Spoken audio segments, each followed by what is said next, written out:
بسم الله الرحمن الرحیم. الحمد لله والصلاة والسلام على رسول الله وعلى آله وأصحابه أجمعین و من تبعهم بإحسان إلى يوم الدین. دوستان عزیز، بینندگان گرامی، السلام علیکم و رحمت الله و برکاته. ما در رابطه به قرآن و جهان صحبت میکنیم دوستا، موضوعی که به دین و عقیده و زندگی ما تعلق دارد.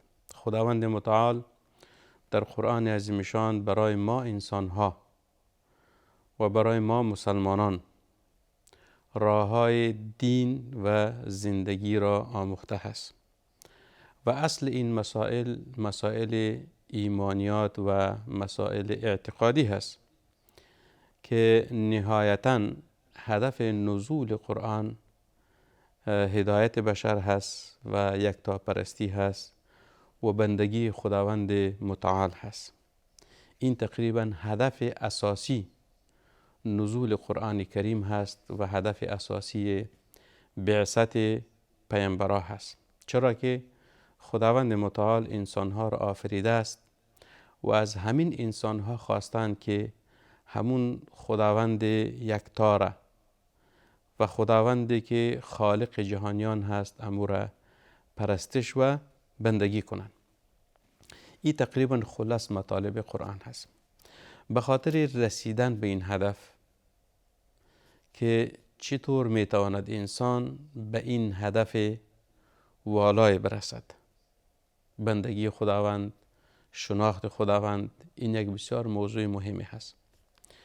خداوند متعال به خاطر شناخت ذاتش، به خاطر معرفی ذاتش که خداوند کی هست و دارای چه صفاتی هست، قرآن به بخش‌های مختلف تقسیم شده است.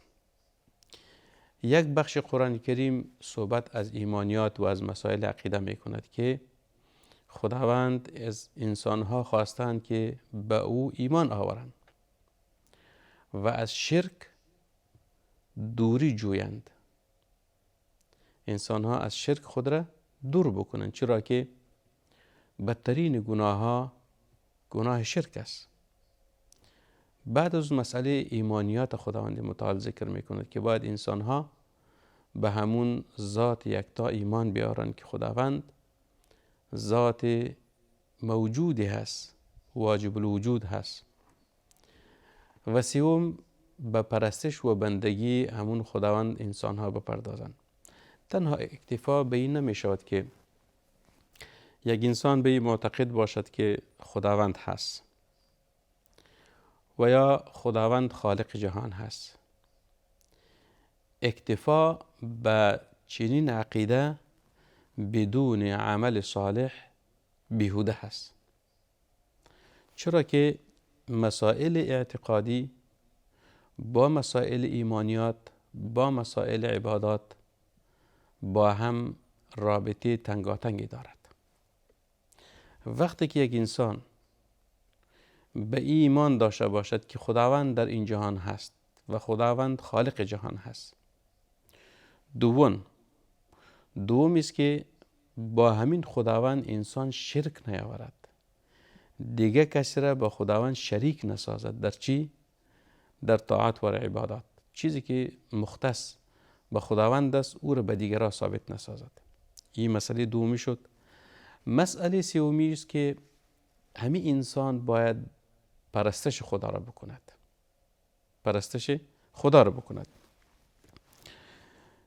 در رابطه به عقیده مشرکین در زمان پیامبر علیه السلام و حتی در امتهای گذشته، زمانی که خداوند متعال پیامبران را فرستادند، یگانه معارضه قومشان با پیامبران در همین مورد بود که ما خدا را میشناسیم و به خداوند ایمان داریم، ولی این بت‌ها ما را به خداوند نزدیک می سازد.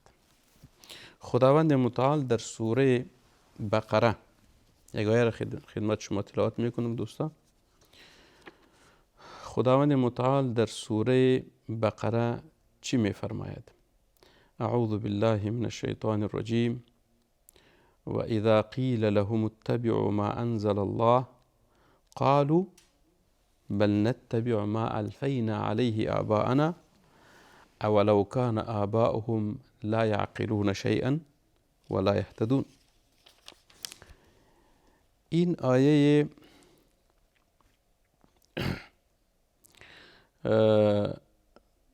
آیه 100 تقریبا سوره بقره آیه 170. سوره بقره آیه 170 خداوند متعال چی میفرماید؟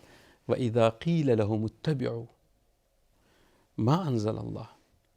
وقتی که به رزیم مشرکین گفته میشوند، لهم مرادش همین مشرکین هست، کسانی که پرستش غیر خدا را میکنن.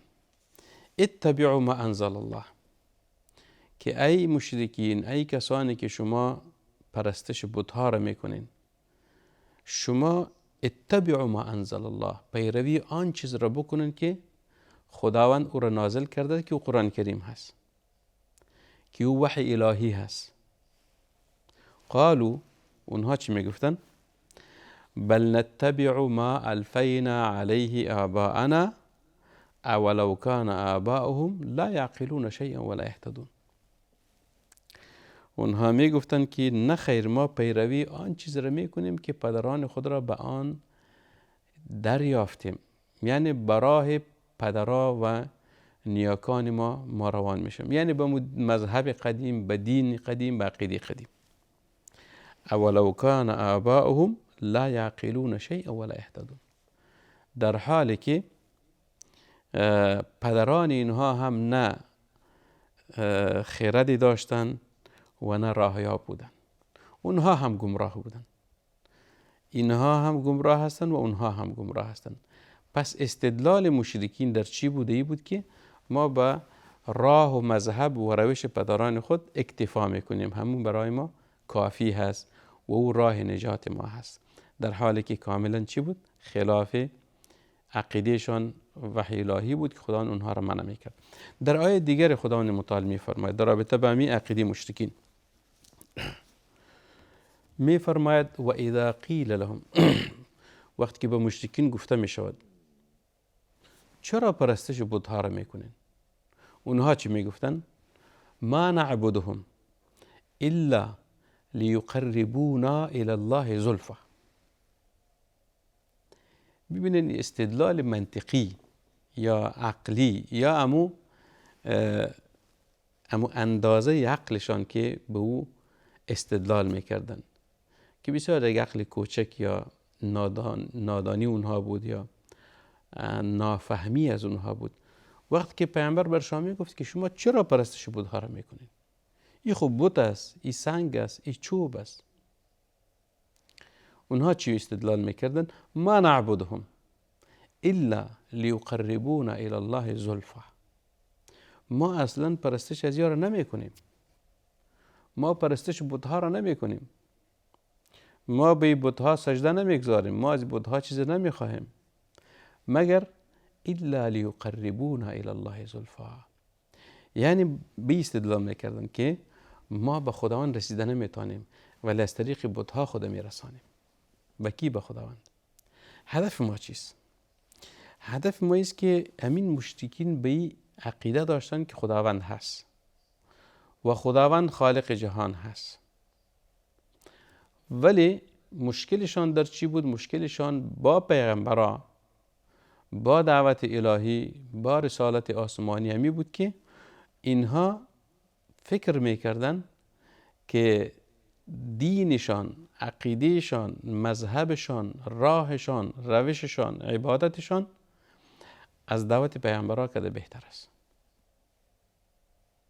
ما نعبدهم الا لیقربونا الی الله زلفا، این استدلالشان بود. ما خب پرستش از این چیزها را نمی کنیم، ما پرستش خدا را می کنیم و پرستش از این بت‌ها را به خاطر می کنیم لیقربونا الی الله زلفا، تا همین بت‌ها ما را به خدا نزدیک بسازد، ما را به خدا برساند. هدف ما چیست دوستان؟ هدف ما است که خداوند متعال کلاً تمام مسائل قرآنی را به خاطر ازی بیان نموده است و قرآن را به این خاطر نازل کرده است تا ما انسان ها راهیاب شویم، راه درست انتخاب بکنیم و همون راه درست مسیر ما باشد، به همون روان شویم تا راهیاب شویم. این هدف ماست. پس یکی از راه ها و روش های قرآن کریم دوستا مسائل عقلی هست. یعنی ببینید عقل یک نعمت خداوند است. عقل چیست؟ نعمت خداوند است. چرا که توسط عقل انسان خوب و بد را میشناسد. این خوب است، این بد است. به اساس چی؟ به اساس عقل. این عقل خداوند برای انسان داده است. و فرق انسان ها با دیگر حیوانات در مسئله عقل هست. دیگر حیوانات عقل ندارن. حتی ما یک مثال عامیانه داریم، یک کسی کار غلط بکند یا کار اشتباه بکند او رو میگید که تو بیعقل هستی. میگه ای بیعقل، فلانی بیعقل هست. بیعقل چی مانند بیخیرت هست، نمیفهمه، عقل ندارد. اگر عقل می داشت این کار نمی کرد. اگر عقل می داشت این کار نمی کرد. لذا در قرآن کریم هم در رابطه با کفار، با مشرکین، با اونهایی که گمراه هستند، زیادتر مسئله لا یعقلون لا یعقلون لا یعقلون ذکر شده است. یعنی در قرآن کریم چند شیوه ذکر می شود: لا یشعرون، لا یعلمون، لا یعقلون. یعنی اونها عقل ندارن. به اصطلاح فارسی ما میگیم که بیعقل هستن. اونها بیعقل هستن. یک کسی که دیوانه باشد، دیوانه کی است؟ دیوانه کسی است که عقل ندارد. همو احساسی که یک انسان سالم دارد، همو فهمی که یک انسان سالم دارد، او را یک شخص دیوانه ندارد. لذا شخص دیوانه او را در زبان عربی مجنون میگوین. و مجنون چی است؟ مکلف نیست، مرفوع القلم هست. مرفوع القلم هست. به همین شکل طفل خردسال، طفل نمیداند خوب چیز، خراب چیز، خیر چیز، بد چیز. چرا؟ به خاطر است که عقلش پخته نشده. عقلش به مرحله رشد نرسیده است. لذا طفل هم چیز مکلف نیست به احکام تشریعی. رفع القلم عن الثلاث عن النائم حتى يستيقظ وعن المجنون حتى يعقل یا يفيق وعن الطفل حتى يحتلم او يبلغ. پس دوستا هدف ما چیست؟ عقل بهترین نعمت است برای انسان که توسط عقل انسان خوب و بد را میشناسد. توسط عقل انسان است که امروز این جهان پهناور را شناسایی نموده است. توسط عقل است که انسان ها به این تکنولوژی معاصر ما دسترسی پیدا کردند. توسط عقل است که انسان اینقدر پیشرفت و ترقی کرده است. اگر عصر فعلی را ما به 100 سال قبل مقایسه کنیم، زمین و آسمان فرق دارد. انسان‌های 100 سال قبل چه نوع زندگی می‌کردند؟ وسایل زندگیشان چی بود؟ و انسان عصر فعلی یا قرن 21 در چی وضعیت زندگی می‌کند؟ این عصر چیست؟ عصر تکنولوژی هست. عصر پیشرفت و ترقی هست. عصر است که انسان‌ها عقلشان به کار انداختن. در مسائل چی؟ در مسائل خوب. شما ببینید مثلا یک وسیله تماس که او را ما تلفن میگوییم یا موبایل میگوییم. اولین تلفنی که کشف شد تلفن با سیم بود. یعنی همو سیم وسیله چی بود؟ وسیله نقل صوتی بود که از یک جای به دیگه جای مردم رو با خبر میکرد. بعد از اون باز یک چیز دیگه به نام مخابره، یعنی مخابره هم یک وسیله بی سیمی بود که اکثر در مسائل جنگی از او استفاده میکردن. یعنی در بخش نظامی، در بخش اردو و ارتش چی میکردن؟ از او استفاده میکردن. ولی امروز انسان موبایل میسازد. موبایل چیست؟ همین قدر یک وسیله کوچکی است، بی سیم هست ولی توسط موبایل تو میتونی با هر گوشه و کنار جهان در تماس شوی، با هر کس صحبت بکنی. حال سوال دین است که این موبایل کی درست کرده؟ کی ساخته؟ ساخت کی هست؟ ساخت انسان هست. به اساس چی؟ به اساس عقل. خداوند عقل بر انسان داد، انسان موبایل ساخت. خداوند بر انسان عقل داد، انسان هواپیما و طیاره ساخت. خداوند بر انسان عقل داد، توسط عقل مترو ساخت و دیگر وسایل پیشرفته، کامپیوتر است، مثلا هارد دیسک است یا دیگر چیزها هست، آلات تصویری هست. این کلش عقل است که توسط پیشرفت و ترقی انسان ها به این مرحله رسیدن. اگر شما ببینم یه هارد دیسک میگوید یا میموری میگوید یا چپ میگوید، بسیار یک چیز کوچکی هست، ولی در همین چپ کوچک چقدر معلومات جابجا می شود. هزاران کتاب دو جابجا می شود و با بسیار سرعت و آسانی تو میتونی که این کتاب ها را باز بکنی، صفحه بزنی و از او استفاده بکنی. حالی چپ کی ساخته است؟ این شما کمی به عقل منطق خود دیو فکر بکنید. خداوند بر انسان عقل داد، انسان چپ ساخت. خداوند بر انسان عقل داد، انسان هارد دیسک ساخت، موبایل ساخت، کامپیوتر ساخت، تلویزیون ساخت، دیگر وسایل ساخت. این عقل است دوستا. پس قرآن کریم زیادتر عقل انسان مخاطب قرار میده در بسیاری مسائل. در بسیاری مسائل خداوند عقل مخاطب قرار داده که ای عقل، ای انسان ها، شما از عقلتان کار بگیرن. این فی ذلک لعبرة لأولی الابصار، این فی ذلک لقسم لذی حجر. لذی حجر، حجر چی را میگوید؟ عقل میگوید که برای خردمندان عبرت است، پند است، نصیحت است. پس دوستا هدف ما است که هدف نزول قرآن شناسایی خداوند هست و پرستش و بندگی همو ذات یکتا و لایزال است که ما باید به مو خداوند خود را برسانیم، طاعت و عبادت و بندگی همو ذات یکتا را بکنیم. و صلی الله و سلم و بارک علی سیدنا و نبینا محمد صلی الله علیه وسلم.